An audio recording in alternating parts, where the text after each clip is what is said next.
Jumpa kembali di mata kuliah teori dan metode perancangan bangunan yang merupakan mata kuliah di semester genap tahun ajaran 2021-2022. Tapi yang fokus di sini di teori dan metode perancangan bangunan adalah kita akan mencoba menjelajahi dalam sebuah proses desain karya arsitektur yaitu berupa bangunan.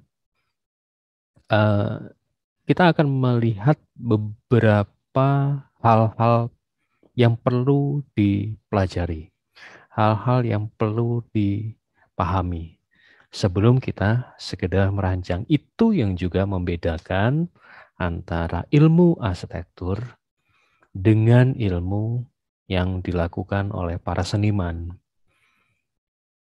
Seorang arsitek dan sivitas akademika arsitektur, termasuk di dalamnya adalah mahasiswa arsitektur, mempunyai pemahaman bahwa sebuah karya arsitektur itu akan digunakan oleh orang, akan dipakai, akan dihuni, akan dimanfaatkan oleh manusia untuk melakukan aktivitas.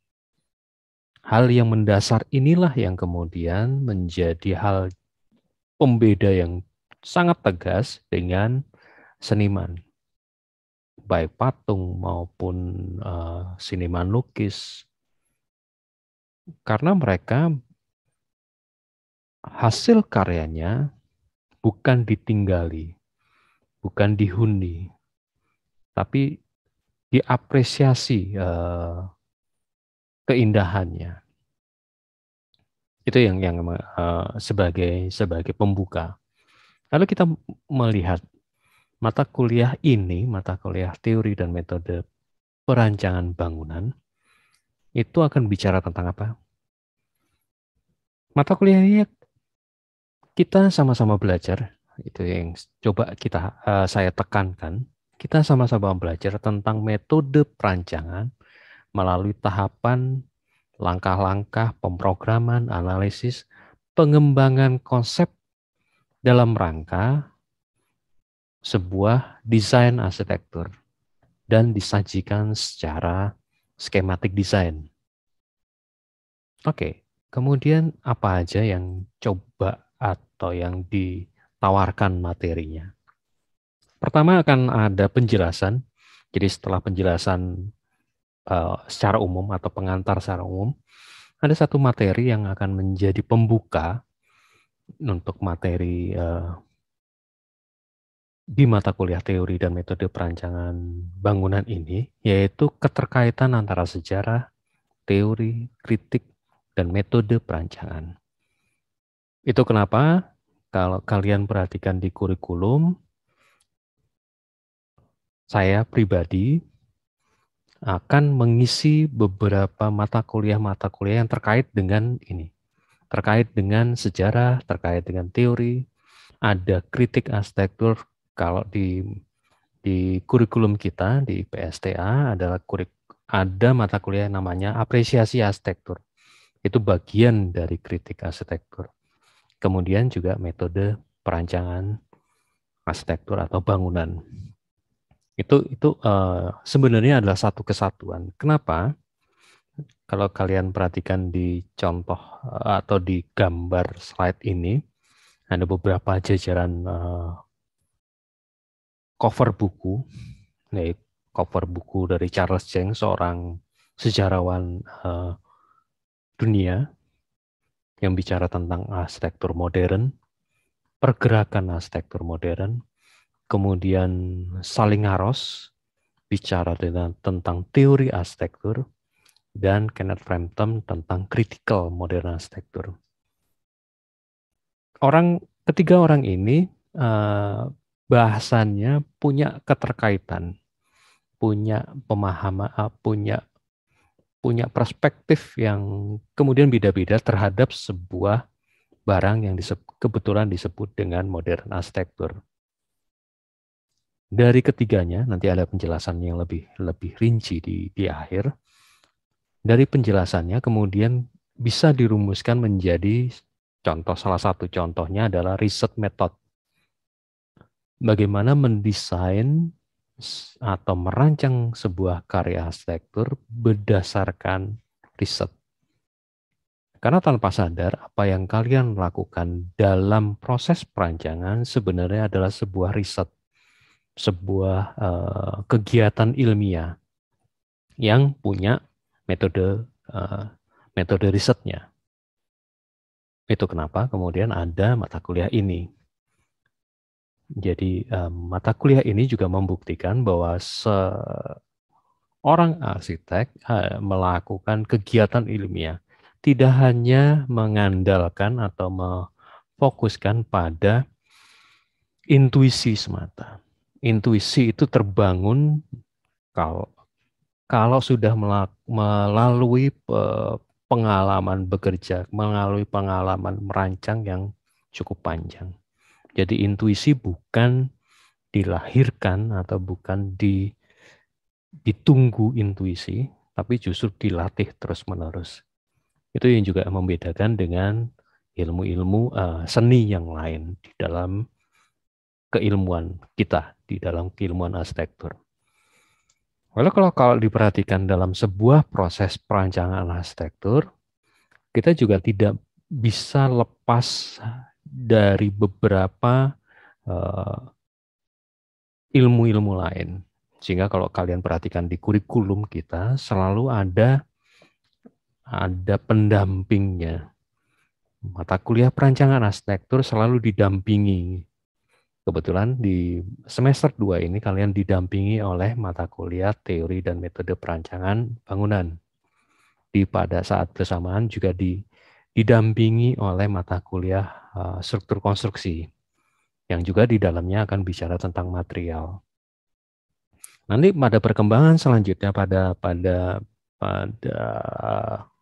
mata kuliah perancangan arsitektur yang ke depan, kalian akan belajar juga tentang komputasi desain, umpamanya di situ ada graphic design, kemudian mungkin juga nanti kalian akan belajar tentang lingkungan, belajar tentang fisika bangunan. Masing-masing mata kuliah itu punya perannya tersendiri.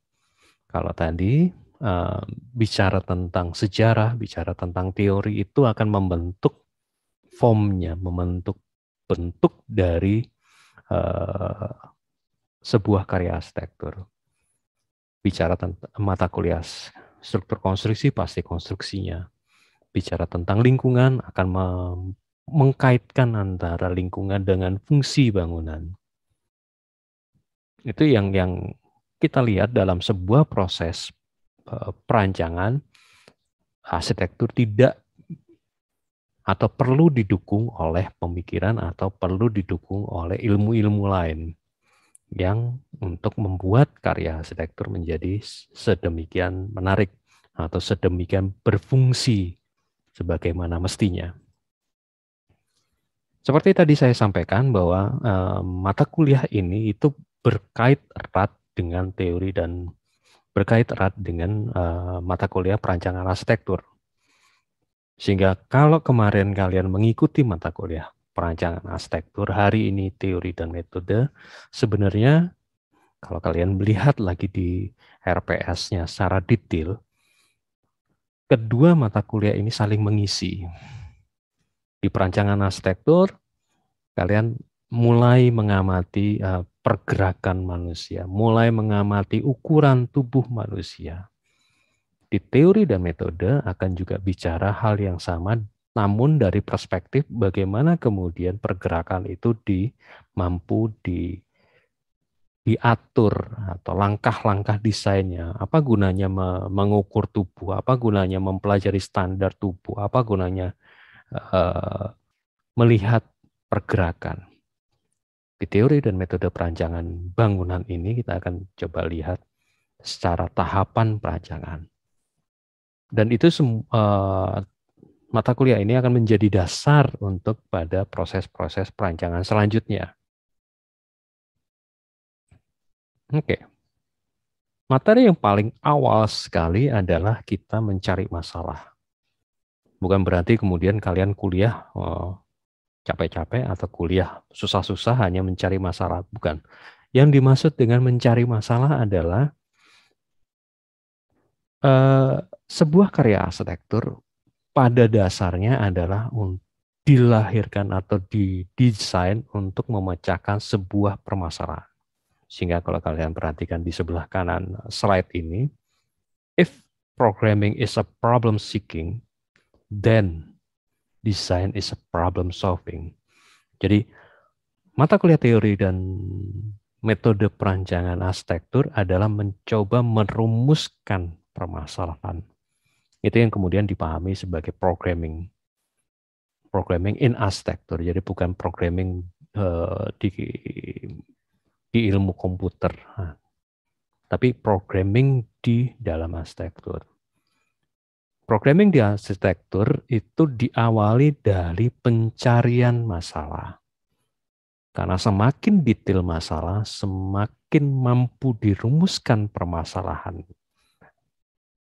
desainnya, itu juga menjadi kunci utama dalam keberhasilan desain. Karena kalau masalahnya jelas dan detail, kalian akan menyelesaikannya juga dengan tepat. Kalau permasalahannya tidak jelas, permasalahannya masih kabur, bagaimana kemudian kalian mewujudkan sebuah karya arsitektur yang sebenarnya adalah penyelesaian sebuah masalah. Jadi kunci utama atau kunci awal dalam sebuah proses perancangan justru pada merumuskan masalah perancangan. Karya arsitektur dipahami sebagai wadah aktivitas. Jadi ruang yang diciptakan oleh seorang arsitek sebenarnya adalah sebuah wadah aktivitas. Wadah aktivitas yang bagaimana? Itu adalah permasalahan perancangan yang tadi kita bicarakan tadi. Bagaimana kemudian merumuskan masalah rancang tersebut. Contoh di sebelah kanan adalah contoh yang paling simpel. Jadi bagaimana seorang yang difabel mampu melewati tangga. Karena hidupnya atau apartemennya, kamar apartemennya mungkin di lantai 2 atau lantai 3. Seorang arsitek akan mewadahi pergerakan dari orang difabel tersebut dari lantai atas menuju lantai bawah. Jadi desain ini adalah menyelesaikan permasalahan ketidakmampuan seorang difabel untuk menggunakan tangga yang normal. Sehingga dibentuklah atau didesainlah sebuah model sehingga seorang difabel bisa menggunakan kursi rodanya untuk menuruni tangga. Dalam hal ini juga kalau lebih luas lagi, ruang-ruang yang diciptakan akan berguna pada aktivitas yang mana.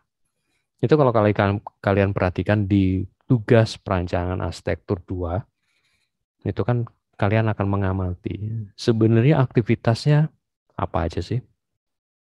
Perlu perabot seperti apa sih? Perlu ruang yang besar, perabot seperti apa? Ukuran perabotnya seperti apa? Lalu bagaimana menata perabot tersebut untuk menciptakan ruang? Bagaimana perabot tersebut terhadap pergerakan manusia? Itu yang disebut dengan wadah aktivitas. Jadi wadah aktivitas tidak hanya sekedar ruang makan dan segala macam, tapi kemudian bisa melebar sampai ke kota, sampai ke kawasan umpamanya. Nanti kita setelah UTS kita akan belajar sedikit tentang itu. Bagaimana wadah aktivitas tidak hanya melihat satu person, tapi komunitas atau warga kota, bahkan warga kota. Jadi intinya adalah arsitektur sebenarnya adalah wadah aktivitas. Kemudian bagaimana wadah tersebut didesain, itu yang menjadi permasalahan desain. Dalam sebuah desain ada prosesnya. Dalam sebuah karya arsitektur ada prosesnya, tidak serta-merta.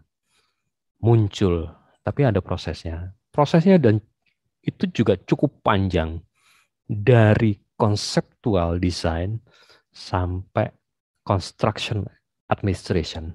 Construction administration itu baru gambar yang siap dikerjakan di dalam sebuah proses konstruksi. Jadi bangunannya belum ada, tetap bangunannya belum ada. Jadi ini contoh atau gambaran tahapan perancangan sebuah karya arsitektur. Ada conceptual design, ada schematic design, ada design development. Jadi konsep tersebut dan schematic design kemudian di-develop, diwujudkan, bisa pakai 3D, bisa pakai maket dan segala macam. Setelah itu beres, baru construction document. Nanti kalian akan mengenal apa itu DED, Detail Engineering Drawing. Karena gambar kalian atau gambar yang dihasilkan oleh seorang arsitektur perlu didetailkan, perlu diberi keterangan yang cukup detail agar para tukang di lapangan, para kontraktor di lapangan bisa mengerjakan apa yang ada, ide apa yang ada, atau ide apa yang dihasilkan oleh seorang arsitek. Kemudian dari construction document ada construction bidding, jadi penawaran seperti apa. Ada tender dan segala macam, baru turun. Namun pada perkuliahan mungkin berhenti pada design development. Mungkin sedikit kalian akan bicara atau belajar tentang detail engineering drawing atau DED di beberapa mata kuliah perancangan arsitektur. Namun yang di sini kita bisa lihat di awal konseptual design adalah kita menanyakan ke klien, sebenarnya kebutuhan klien itu apa? Ada perbedaan antara kebutuhan dan keinginan. Kalau dalam sebuah wawancara dengan seorang klien, calon klien, biasanya selalu muncul omongan, saya ingin rumah seperti atau saya ingin kamar seperti ini, atau saya ingin hotel seperti ini. Ingin. Tugas seorang arsitek justru mereduksi keinginan tersebut menjadi kebutuhan. Yang dibutuhkan oleh klien ini apa sih? Hotel yang seperti apa? Itu gunanya arsitek harus punya wawasan yang cukup luas. Keinginan mempunyai rumah di sebuah lahan tertentu, inginnya seperti ini. Biasanya klien akan menunjukkan beberapa gambar-gambar. Tugas seorang arsitek kemudian merumuskan sebenarnya yang dibutuhkan oleh klien ini dan keluarganya itu seperti apa. Itu kemudian ada riset, jadi ada risetnya. Kalian harus melakukan programming tadi seperti itu, mencari contoh kasus dan segala macam. Kalau di dunia nyata ada yang disebut dengan budget analysis, budget si klien ini berapa sih? Bisa nggak mewujudkan atau menghasilkan sebuah karya yang seperti yang diinginkan dan kemudian dirumuskan menjadi kebutuhannya. Kemudian ada sonasinya, direview, dan dilanjutkan dengan set plan, gambar denah dan segala macam. Lalu dikomunikasikan kembali dengan klien. Itu terus-menerus. Dan ini proses yang tidak sebentar. Ada sebuah biro arsitek kemudian melakukan analisis berapa lama sih sebuah karya arsitektur itu bisa dihasilkan. Ini gambarannya. Pre-design itu sekitar 1-2 bulan. Dan itu 5% dari sebuah pekerjaan keseluruhan dalam sebuah proses desain. Pre-design itu mencari ide sebanyak-banyaknya, sketsa sebanyak-banyaknya, Kemudian dari situ disusunlah skematik desain. Diperlukan 2-3 bulan. Kemudian dari skematik desain di-develop, dikembangkan menjadi gambar, kemudian maket juga, animasi mungkin. Setelah di-approve oleh klien dan segala macam, baru dibuat construction drawing-nya. Dan ini cukup memakan waktu yang cukup lama. Jadi dalam sebuah proses paling singkat itu tadi, ada 24 bulan atau kurang lebih 2 tahun. Baru construction administration, belum proses konstruksinya. Jadi itu ya, jadi dari tahapan pre-design sampai ke construction admission di sebuah biro arsitek membutuhkan waktu 18 sampai 24 bulan. Sebuah proses yang panjang. Tapi kalau di perkuliahan, kalian akan melakukan apa yang disebut dengan pre-design dan akan schematic design. Mungkin sedikit menuju ke arah design development. Dan pas kan, kurang lebih dilakukan sampai kurang lebih 4 bulan. Sama dengan proses perkuliahan juga kurang lebih kan, dalam 1 semester efektifnya biasanya hanya 4 bulan. Oke, kita lanjutkan. Kemudian materi berikutnya kalian akan bicara banyak atau kita akan belajar bersama tentang organisasi ruang dan konsekuensinya, yaitu sirkulasi. Di mata kuliah perancangan arsitektur 2, salah satu tugasnya adalah pengamatan terhadap pergerakan manusianya. Itu yang dimaksud dengan sirkulasi. Sebenarnya manusia bergerak dari satu titik ke titik, dari titik A ke titik B contoh ya. Itu melewati apa aja? Bagaimana sirkulasinya? Bagaimana kebutuhan terhadap sirkulasi? Ada perabot yang seperti apa? Perabot bisa dipahami juga kalau dalam skala yang cukup besar bisa dipahami sebagai tata masa bangunan. Seperti contoh di bagian kanan, itu bagaimana sebuah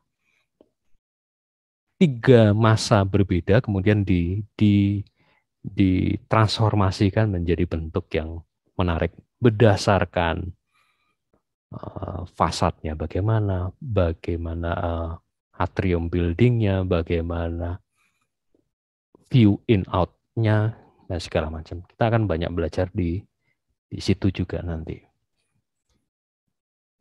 Materi-materi tadi adalah materi bahan dasar menuju kalian UTS. Jadi belum menuju pada proses desainnya. Kalian baru pada mencari permasalahan sampai memahami bentukan massa. Di mata kuliah ini tidak merancang, hati-hati. Di mata kuliah ini tidak merancang, tapi mengetahui tahapannya. Dengan mengetahui tahapannya, kalian akan menerapkannya pada mata kuliah perancangan arsitektur. Itu keterkaitan seperti tadi saya katakan, keterkaitan antara mata kuliah ini dengan perancangan. Setelah kalian mendapatkan tata massa, katakanlah sonasi yang ujungnya adalah mungkin bubble diagram. Setelah UTS, kita akan mengembangkan ide dasar kalian dengan beberapa teknik untuk menyusun sebuah konsep. Jadi materi-materi setelah UTS adalah materi tambahan, materi pengembangan untuk mengembangkan konsep-konsep yang coba kalian tawarkan. Di tahapan ini, materinya adalah tentang studi preseden, studi yang sudah dilakukan oleh para ahlinya, kemudian dirumuskan. Ada buku menarik, yaitu Preseden in Arsitektur. Tidak hanya preseden itu tidak hanya belajar dari bangunan sejenis, bangunan dengan fungsi yang sama, tapi juga kita akan membongkar, melihat bagaimana sih sirkulasinya, bagaimana sih si arsitek itu menata masanya, bagaimana si arsitek ini mengatur modul strukturnya. Itu yang dimaksud dengan presiden in arsitektur. Kemudian kita akan juga belajar tentang interpretasi. Bagaimana kita menginterpretasi apa yang sudah dilakukan arsitek di masa lampau dengan studi presidennya, kemudian kita bisa menginterpretasikannya seperti apa. Interpretasi ini penting dalam sebuah proses transformasi. Jadi yang paling mudah adalah saya selalu menyarankan mahasiswa untuk melakukan ATM. Apa itu ATM? Mengamati apa yang sudah dilakukan oleh arsitek di masa lampau, T-nya menirunya. Jadi meniru dalam pengertian kita pelajari benar. Setelah diamati, kita pelajari benar sistemnya dan segala macam, sistem ruangnya, sistem bangunannya, sirkulasinya dan segala macam. Kemudian kita modifikasi. Dan itu termasuk dalam sebuah proses interpretasi dalam arsitektur. Dan konteks ini juga tidak hanya sekedar melihat bangunan hanya sebagai single building yang terlepas dari lingkungannya, tapi juga kita akan melihat apa yang disebut dengan urban fabric. Kita melihat bagaimana posisi bangunan terhadap kawasan, bagaimana bangunan itu terhadap konteks urban, konteks kota. Itu akan diberikan oleh Bu Rizka dalam memahami apa itu urban fabric sebagai pengantar untuk kalian bisa melihat lebih jernih dan mengembangkannya dalam sebuah konsep perancangan. Materi selanjutnya yang bisa dikembangkan menjadi sebuah konsep perancangan adalah bentuk dalam proses perancangan. Ini yang biasanya lebih mudah. Kalian mencoba meniru, melakukan analogi, melakukan metafora, melakukan transformasi bentuk dari yang sudah ada. Jadi bentuk itu dibongkar, ditambah, dicowak, dipotong, dikurangi dan segala macam. Itu banyak tekniknya di buku F.D. Kaching. Seperti gambar-gambar di bawah, salah satunya adalah karya Using yang sebelah kiri, seorang arsitek ternama dari Bandung.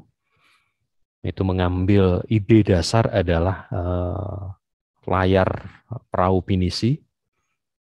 Kemudian yang bagian tengah adalah pemenang sayembara yang mencoba melihat karya arsitektur masa lampau dari bentuk atapnya, kemudian dikembangkan menjadi bentuk yang terkini.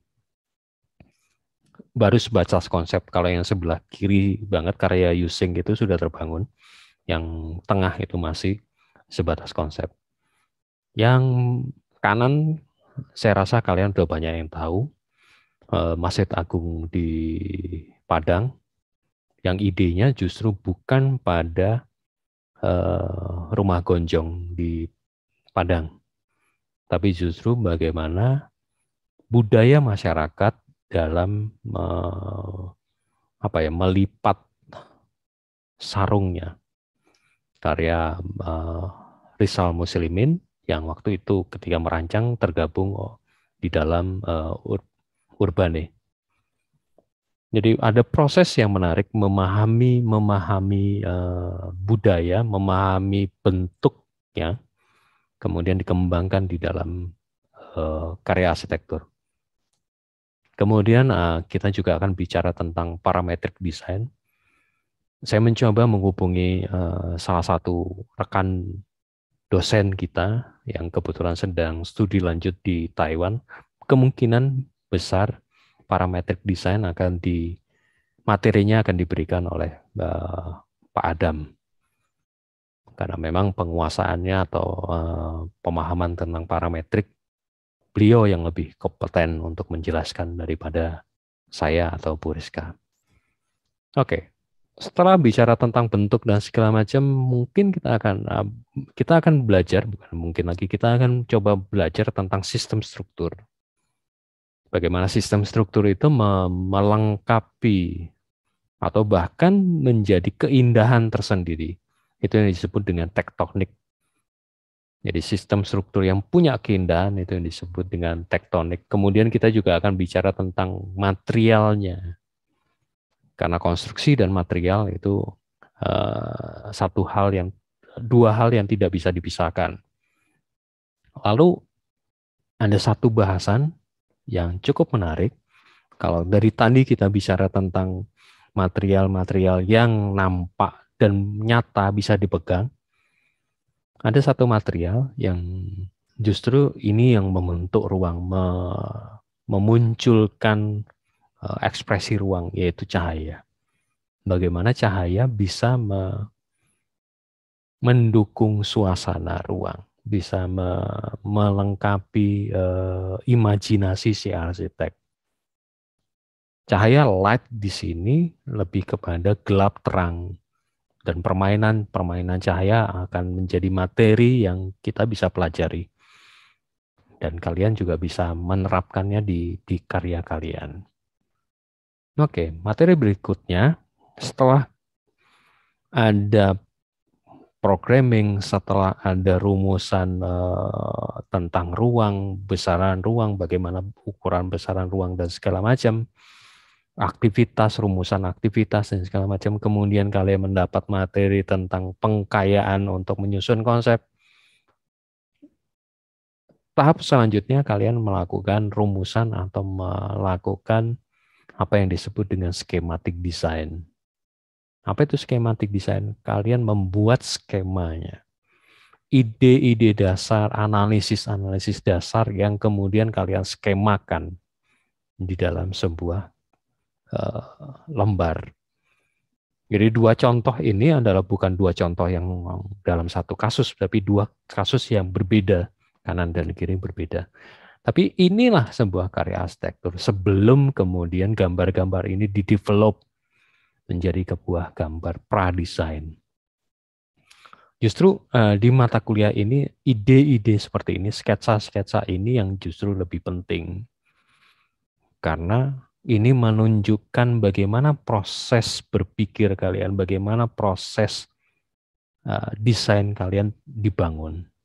Jadi mata kuliah ini lebih menekankan pada bagaimana kemudian kalian bisa menyusun sebuah tahapan berpikir yang runtut, tahapan berpikir yang masuk akal. Mungkin runtut tidak, tapi masuk akal. Jadi ada tahapan-tahapan yang jelas dari sebuah perwujudan sebuah karya arsitektur. Sehingga di ujungnya dari skematik desain segala macam, kalian bisa kemudian merumuskan sebenarnya konsep yang coba saya tawarkan itu apa. Jadi permasalahan desain di awal tadi, rumusan masalah desain di awal, coba diselesaikan melalui konsep rancangan. Jadi konsep rancangan kedudukannya di antara rumusan masalah dengan desain. Konsep perancangan adalah tawaran solusi terhadap permasalahan desain yang kemudian akan diselesaikan melalui desain kalian. Jadi konsep-konsep ini adalah merupakan rangkuman atau formula, katakanlah kalau kita pinjam dari ilmu yang lain, ilmu kimia dan segala macam, formula untuk menyelesaikan permasalahan desain umpamanya seperti itu. Jadi apa itu konsep? Macam-macam. Seperti di gambar ini, skema ini jelas sekali. Konsep termasuk dari site-nya, termasuk dari programming-nya, termasuk dari ruangnya, dan kesemuanya dipengaruhi oleh iklim, dipengaruhi oleh elemennya, tekstur, struktur, tektonika, fungsinya, terutama fungsi tadi, karena kita melandasi pada aktivitas manusia, siapa penggunanya dan segala macam. Jadi ini fokus utama dari pekerjaan kita selama 1 semester ini, yang ujungnya di UASnya, saya berharap kalian mulai bisa menyusun sebuah portofolio terhadap karya desain kalian di perancangan arsitektur. Jadi seperti tadi saya sampaikan, kedua mata kuliah ini itu seperti saudara kembar. Dua hal yang mungkin berbeda penekanannya, tapi menjadi satu kesatuan, menjadi pemahamannya satu, saling melengkapi. Jadi, diharapkan pada akhir mata kuliah, teori dan metode perancangan bangunan ini kalian bisa membuat portofolio. Apa gunanya portofolio ini? Saya harapkan setelah selesai mata kuliah ini, kalian kemudian bisa mulai mengikuti sayembara-sayembara. Atau minimal ketika melakukan perancangan di mata kuliah perancangan arsitektur, kalian sudah bisa membuat skematik desain, kemudian membuat portofolio yang disajikan untuk melengkapi gambar-gambar kalian. Itu yang saya harapkan. Jadi itu keseluruhan materi yang akan kita kerjakan selama 1 semester ini. Oke, itu selesai penjelasan tentang materi ajar di mata kuliah teori dan metode perancangan bangunan. Kita masuk ke materi pertama, mungkin tidak terlalu lama atau tidak panjang lebar karena tadi sudah saya jelaskan. Apa kaitannya dengan sejarah, teori kritik, kemudian dengan metode perancangan? Sebenarnya sejarah, teori kritik adalah 3 subbagian dalam sebuah proses karya arsitektur itu muncul. Kalau di tempat lain, terutama di ITB yang sependek pengetahuan saya juga mempunyai satu bidang khusus, satu kelompok kajian khusus, yaitu STK, Sejarah Teori Kritik Arsitektur. Kenapa demikian? Karena arsitektur itu dibangun berdasarkan apa yang sudah dilakukan oleh arsitek-arsitek di masa lampau. Contoh gambar ini adalah gambar tentang arsitektur modern. Tugas dari seorang sejarawan arsitektur adalah kemudian menjelaskan, memetakan apa itu arsitektur modern, apa latar belakang munculnya arsitektur modern. Kemudian dari apa yang identifikasi, pemetaan, pembuatan timeline, jadi dari tahun ke tahun perkembangannya bagaimana. Kemudian oleh seorang teoriawan arsitektur dirumuskan. Sebenarnya arsitektur modern pada tahun ini sampai tahun ini itu melakukan apa sih? Ada kesamaan apa? Ada kecenderungan yang bagaimana? Itu yang kemudian dirumuskan di dalam teori arsitektur. Dan kesemuanya itu sebenarnya adalah sebuah proses kritik. Kritik arsitektur adalah sebuah kegiatan kerja untuk mengamati. Kritik bukan untuk membuat sumpah serapah atau menghujat, bukan.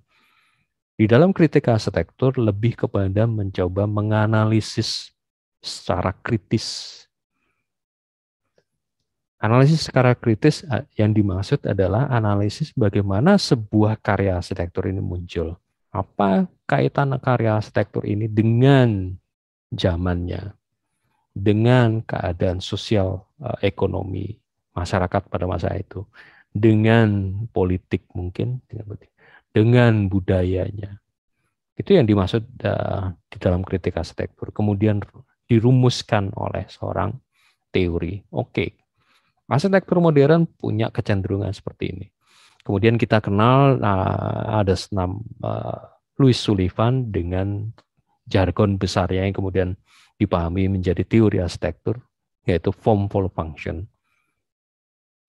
Atau ada lagi yang lain, ornament is crime, umpamanya. Dan itu berlanjut terus menerus. Dan arsitektur modern kemudian ada yang mengkritik lagi, menemukan celahnya, muncullah apa yang disebut dengan postmodern. Itu yang dilakukan oleh sejarawan. Dan kemudian si teori awal arsitektur kemudian merumuskan, oke, kalau demikian arsitektur postmodern bukan form follow function tapi form follow fun, umpamanya seperti itu. Jadi itu terus menerus. Itu materi dari sejarah arsitektur. Lalu ada yang menarik kemudian karya-karya arsitektur yang sudah terbangun kemudian dianalisis. Yang sebelah kiri menganalisis Villa Savoye, karyanya Le Corbusier. Menganalisis secara geometri, melihat proporsinya, membongkar proporsi. Apa gunanya pembongkaran atau analisis geometri ini? Untuk digunakan sebagai landasan ketika merancang. Dan ini metode. Ini yang disebut dengan metode perancangan. Ini yang disebut dengan studi preseden. Kita melihat karya-karya yang sudah ada, kemudian kita mencoba mencontohnya. Contoh yang di sebelah kanan atas, Villa Savoye ternyata punya 5 poin penting. Ada pilotis, ada free facade, ada open floor plan, ada roof garden, kemudian itu horizontal window-nya. Dan itu kemudian dimodifikasi, diwujudkan, kemudian menjadi bermacam-macam. Ini salah satu ulasannya bahwa inspirasi Villa Savoye kemudian berkembang menjadi bermacam-macam. Seperti yang di sebelah kanan itu karya yang cukup menarik. Ide dasarnya adalah pilotesnya. Kalau di sini lebih gampangnya rumah panggungnya, kakinya yang kemudian dikembangkan lebih lanjut. Baik yang di sebelah kanan maupun yang di sebelah kiri muncul seperti itu. Jadi ini sebuah metode. Ya. Jadi sejarah, teori, kritik, metode itu menjadi satu kesatuan. Bagaimana kemudian melihat karya arsitektur dan kemudian mengembangkannya. Ada quote yang menarik dari seorang arsitek ternama. As an architect, you design for the present. Jadi merancang untuk masa sekarang. Merancang pada saat sekarang. Dengan with awareness of the past. Dengan kepedulian, dengan pemikiran yang sangat mendalam dari masa lalu. Apalagi kemudian kalian mendapatkan umpamanya site di lahan atau di kawasan bersejarah, akan makin hati-hati. For the future with an essential unknown, untuk sebuah masa depan yang sebenarnya kita tidak tahu sama sekali. Tapi justru kemampuan arsitek untuk memprediksi masa depan itu yang luar biasa. Merancangnya sekarang, merancang tahun 2022, tapi baru terwujud memangnya tahun 2030. Jadi proses ya sedikit kayak dukun untuk melihat ke masa depan, tapi dukun bukan hanya sekedar dukun yang wangsit, menunggu wangsit atau berdasarkan intuisi semata, tapi punya perhitungan, punya prediksi. Jadi itu tugas arsitek. As an architect, you design for the present with awareness of the past for a future which is essentially unknown. Terima kasih.